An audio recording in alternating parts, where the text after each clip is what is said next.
Si consideramos S los xy pertenecientes a R2 tales que x por y es igual a 0, entonces S no es un subespacio de R2. Entonces, bueno, ya sabes la definición de subespacio, pues es que es distinto el vacío.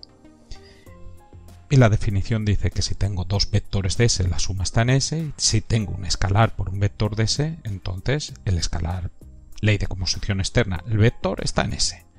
Entonces eso tendremos que ver para este conjunto, pero nos dicen que comprobemos que S no es subespacio de R2, por lo tanto algo va a fallar. En primer lugar, vamos a ver, el 0, 0 pertenece a S. Claro, si el 0, 0 no perteneciera a S, pues ya tenemos que S no sería subespacio de R2. Fíjate que la X de 0, 0 es 0, la Y de 0, 0 es 0, y entonces pues hay que comprobar para ver si 0, 0 pertenece a S, si su X por su Y te dan 0. Pero eso da 0. 0 por 0 es 0. Ok. Luego 0, 0 pertenece a S. Lástima, porque si no hubiera pertenecido a S, ya tendríamos que S no sería subespacio de R2.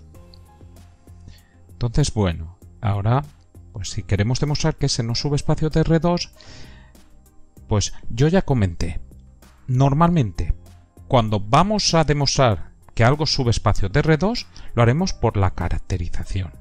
La caracterización, recuerda que era la condición esa alfa u más beta v pertenece a S, para todo alfa beta perteneciente a K, para todo u v perteneciente a S. Y para ver que algo no era subespacio, pues lo que haremos, lo que decíamos que íbamos a hacer, es ver que falla una de las condiciones. O sea, encontrar dos vectores de S de forma que la suma de estos no pertenece a S, o bien un escalar, un vector de S, y el escalar, ley de composición externa, el vector no pertenece a S. ¿Vale? Entonces nosotros vamos a ver que falla una de esas dos condiciones, porque queremos ver que S no es subespacio de R2, y entonces pues lo primero que vamos a hacer es analizar cuándo los vectores están en S. ¿Cuándo un vector xy pertenece a S? Pues un vector xy pertenece a S cuando su x por su y es 0. ¿Y cuándo un número por otro te da 0? Pues un número por otro te da 0 cuando el primero es 0 o el segundo es 0. O los dos son 0, pero ya sabes que en matemáticas eso se incluye en el o, ¿no? Que el primero sea 0, el segundo sea 0 o ambos sean 0. O sea, x por y pertenece a S si solo si x es igual a 0 o y es igual a 0. Y este o, el o matemático, incluye que ambas sean 0.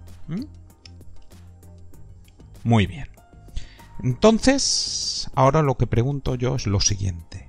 ¿Dos vectores de S de forma que el resultado no pertenezca a S? Dos vectores de S. O sea, tengo que poner aquí dos vectores de S. O sea, que su X o su Y sean 0, de forma que la suma no pertenezca a S. Ni su X ni su Y sea 0. Entonces, ¿cómo hacemos esto? Piénsalo un poquito. Pulsa, pausa.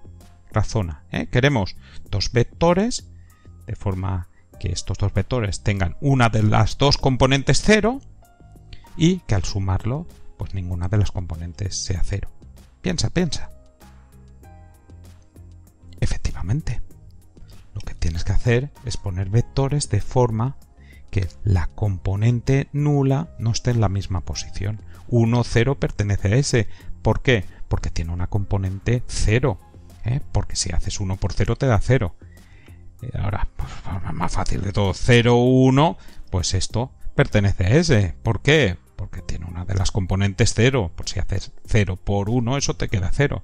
Sin embargo, si hacemos 1, 0, 0, 1, como hemos puesto en distintas posiciones el 0S, pues al sumar esto te queda 1, 1 que no pertenece a S. ¿Por qué? Porque 1 por 1 te queda 1 que es distinto de 0. Entonces ya hemos encontrado dos vectores de S de forma que la suma no pertenece a S y por lo tanto hemos demostrado que efectivamente S no es un subespacio de R2. Y hemos terminado.